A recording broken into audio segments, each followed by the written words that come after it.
오늘 3월 29일 브리핑을 시작하도록 하겠습니다.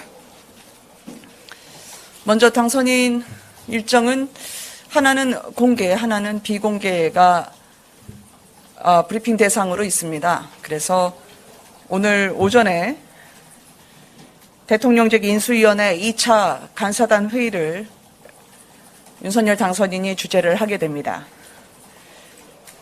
무엇보다 윤석열 당선인은 그 실용주의와 국민의 이익을 국정과제의 기준점으로 삼고 있습니다.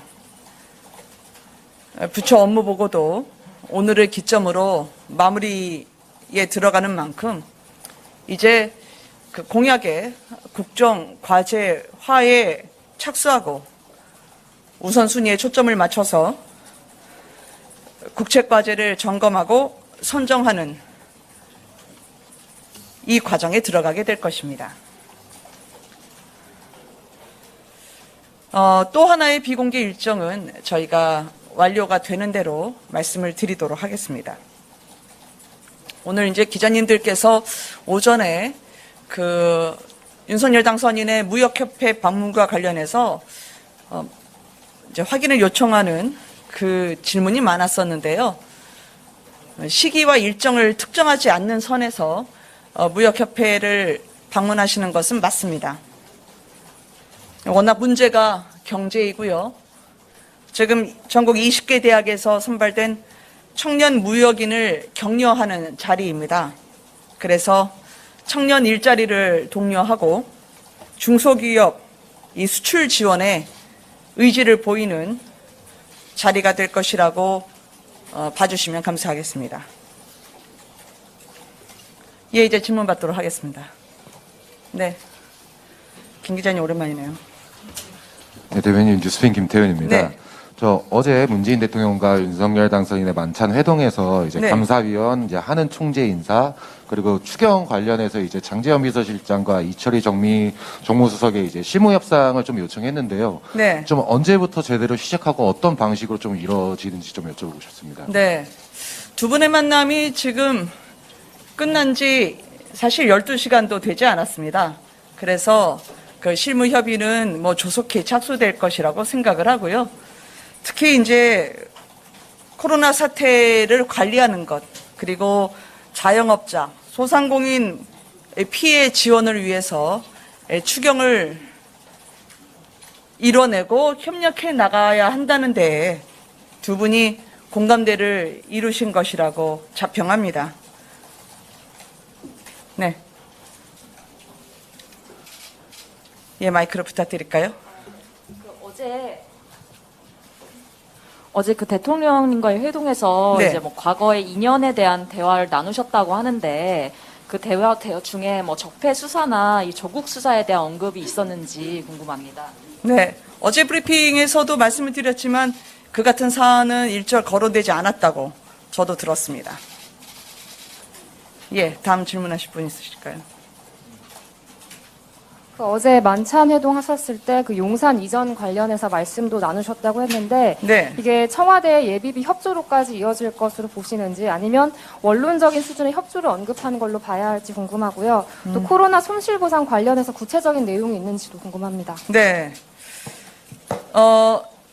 용산 문제는 어제 제가 장지원 실장의 브리핑도 함께 들었지만 유영민 비서실장께서 먼저 제안을 해 주신 부분과 관련해서 문재인 대통령께서도 이 부분에 대한 언급을 해 주시고 또 협조 의사도 피력해 주신 걸로 파악을 했고요.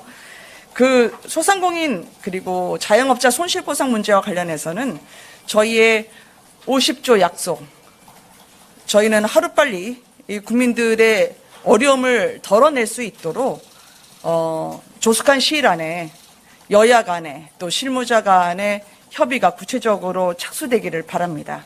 그리고 이에 대한 공감대는 어제 확인했다고 생각합니다. 네. 소정민입니다. 안녕하세요, 서 기자님. 그 총리 후보자 얘기 많이 나오는데 네네. 후보자 지명 시기에 대해서 좀 구체적으로 뭐 4월 초중 하순 중에 언제쯤 좀 말씀해 주실 수 있을까요? 인사청문 일정을 감안해서 저희가 새 정부 출범 시기에 맞추려면 4월 초에는 인선을 발표해야 되지 않나 라는 약속을 드렸는데요. 그 약속을 지키기 위해서 최선을 다하겠습니다. 예.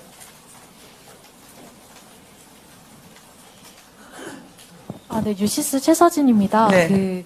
당선인께서 김부겸 총리하고 26일에 비공개 회동을 가지고 취임식 전까지 집무실을 용산 이전을 하겠다고 약속을 했다고 하셨는데 설명을 부탁드리고요. 그리고 혹시 그 자리에서 좀 총리직 유임에 대한 이야기도 나왔는지 궁금합니다. 이제 인수위가 되니까 전에 뵀던 많은 기자님들 다 그 홈커밍을 해주셔서 너무 반가운 얼굴들이 많아지네요. 일단 그 김부겸 총리의 유임과 관련해서는 보도가 나온 직후에 저희가 김부겸 총리는 덕망이 있고 또 존경하는 분이긴 하지만 그것과 총리직 유임은 별개의 사안임을 말씀드린 바가 있습니다. 따라서 두 번 고지를 해드릴 필요는 없을 것 같다고 생각이 들고요. 또 김부겸 총리와의 만남과 관련해서도 오랜 지인분들이 함께했던 그런 사적인 자리였던 것으로 알고 있습니다. 따라서 그 대화에서의 내용 또한 파악할 수 있는 위치에 있지 않음을 말씀드립니다. 예. 네, 안녕하세요. MBN 노태현 기자입니다. 안녕하세요. 그 어제 당선인님 대통령님과 함께 이제 대화 나누시면서 네. 그 안보 문제가 좀 중점적으로 다뤄졌을 것 같은데 그 네네. 지금 한반도 상황 안보 문제도 엄중하고 구체적으로 좀 어떤 상황을 논의하셨는지 말씀 나누셨는지 설명 좀 부탁드립니다. 어제 만남에서는 한반도의 안보 상황이 엄중하다는 데에 두 분의 견해가 일치했습니다. 그리고 안보에 빈틈이 없도록 앞으로도 긴밀히 협력하자는 점에도 인식을 같이 했고요. 당선인 또한 인수위의 외교안보 분과로부터 수시로 국제정세와 그리고 한반도 주변 안보 상황에 대한 보고를 수시로 받고 있습니다.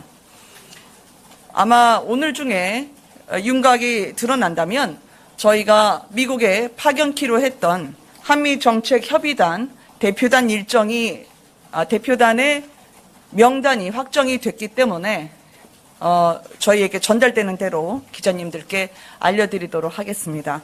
한미동맹을 복원하고 그리고 북한의 모라토리움 파기, 즉 핵과 미사일 위협에 따른 우리의 안보 태세에 대해서 한치 물샐 틈 없는 그런 안보 태세가 유지될 수 있도록 노력하겠습니다. 예, 수영 기자님. 네.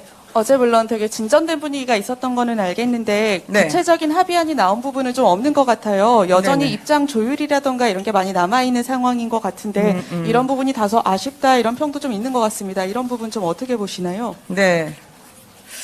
무엇보다 국민 여러분들께 정권 2학기에 현직 대통령과 대통령 당선인이 맞잡은 손, 그리고 이 대화로 걱정을 좀 덜어드리는 데 의미가 있지 않았을까 저는 생각을 합니다. 이게 나라 안팎의 사정이 어렵고요. 그리고 통합된 국민의 힘으로 위기를 극복해야 한다는 점에서 두 분의 뜻이 같습니다. 그것을 확인했다는 점에 의미를 부여하고 싶습니다. 그리고 서로가 공감대를 이룬 사안에 대한 원칙을 확인한 만큼 이에 대한 실무 협의는 조속히 그리고 긴밀하게 추진이 될 것이다 라고 말씀드리고 싶습니다. 예, 또 질문 받을까요? 네. 죄송합니다. 앞줄만 계속 유지가 돼서 뒤에도 좀 기회를 드려야 될 것 같아서요. 네. 네, 매일경제신문 송민근입니다. 네네. 어제 이명박 전 대통령의 사면 이야기가 거론되지 않았다고 말씀 어제 주셨는데요. 네. 이 이야기가 거론되지 않은 이유에 대해서 설명 좀 부탁드릴 수 있을까요? 이야기를 거론하셨다면 제가 그 배경을 헤아려서 설명을 드릴 수 있을 텐데 거론되지 않은 부분에 대해서는 그 발표 그대로만 받아들여 주셨으면 하는 바람입니다. 또 말씀드릴까요? 네. 예, 감사합니다. 예, 동아일보 윤다빈 기자입니다. 네. 아까 계속 질문 나온 것들의 연장선상인데요. 대통령 취임 전에 용산 집무실 이전 관련해서는 어제 회동 결과에 따라서 좀 가능성이 어떻게 되는지가 궁금하고요. 그 이명박 대통령 사면 문제는 그렇다면 네. 이제 문재인 대통령의 결정사항으로 봐야 되는 것인지 아니면 당선인이 취임 이후에 결단하셔야 될 문제로 봐야 되는지 궁금합니다. 네. 사면 문제와 관련해서는 대통령 고유의 소관 사안임을 다시 한번 말씀을 드리고요. 그것이 전직과 현직과 관련한 시기에 대해서는 저 또한 특정하기는 지금 어려움을 말씀드립니다. 제 선에서 판단이 어렵다는 거죠. 그리고 현재로서요. 그리고 앞에 그 용산과 관련해서는 앞서 드린 말씀과 같습니다. 그래서 저희가 먼저 예단해서 혹은 먼저 앞서 나가서 드릴 수 있는 부분은 없는 것 같습니다. 네. 그거는 실무 협의의 조율 결과에 따라서 추후 말씀드릴 계기가 있을 거라고 생각합니다. 네. 네, 안녕하세요. 중앙일보 성지연입니다. 안녕하세요. 아까 말씀 주셨지만 총리 인선을 4월 초에는 할 수 있도록 노력하신다고 하셨는데, 네. 그럼 시기상으로 이번 주 중에는 총리 후보자에 대해서 뭐 몇 배수로 당선인에게 보고가 들어갔을 것 같은데, 혹시 보고가 됐는지 검증 단계에 있는지 궁금합니다. 이거는 그냥 편히 아침에 저희가 분위기를 전환하자면 보통 4월 1일 만우절에는 인사 발표를 안 하는 것으로 알고 있습니다. 그래서 4월 1일을 넘길 가능성도 적지 않을 것 같긴 하지만요.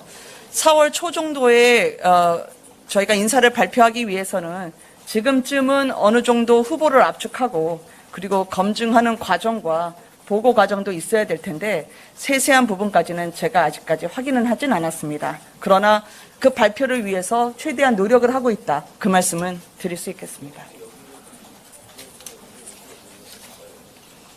네, 그럼 네 마지막으로 말씀 듣고. 네, 안녕하세요. 연합뉴스TV 김수광입니다. 네, 안녕하십니까. 지난주 당선인께서 2주 중에 지방을 둘러볼까 한다고 직접 언급하신 적이 있는데 네, 그렇습니다. 그 관련 일정이 여전히 염두에 두고 논의되고 있는 건지 좀 궁금합니다. 저희가 그 지역을 현장을 가보면서 많은 국민분들을 만나 뵙고 또 인사도 드리면서 공약을 실현하기 위한 그런 행보를 한다는 그 계획에는 변함이 없고요.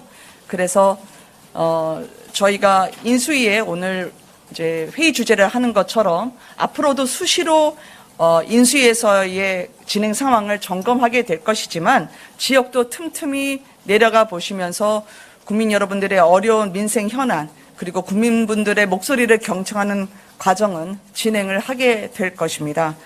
무엇보다 저희가 국민 여러분들을 위한 공약을 국정과제로 반영하는 부분에 있어서는 시장, 현실, 그리고 민생의 상황을 감안하는 것이 우선이기 때문에요. 그것은 계획이 확정되는 대로 말씀을 드리도록 하겠습니다.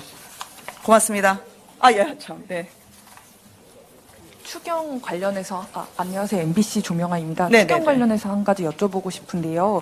50조 추경 재원 마련 관련해서 이제 그 당선인께서는 지출 구조 조정을 좀 이야기하고 계셨잖아요. 그래서 네네네. 지출 구조 조정 대상으로 고심 중인 어떤 현 정부의 그런 예산들이 좀 있는지 혹시 이렇게 뭐 아이디어 차원이라도 이제 거론하신 부분이 있으시면 좀 답변 좀 부탁드리겠습니다. 이거는 인수위 대변인이 대신 답변을 가름해야 될 사안으로 생각됩니다.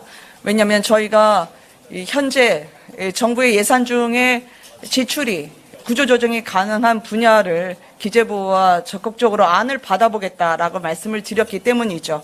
과거에 여러 추경 예산을 편성하기 위한 방법들이 거론이 됐지만 현재는 협의 중인 단계로 인수위 대변인을 통해서 말씀드리도록 하겠습니다. 저희가 먼저 이 이야기를 하기 이전에 기재부에서 성의 있게 또 적극적으로 임해 주실 것으로 생각합니다. 고맙습니다.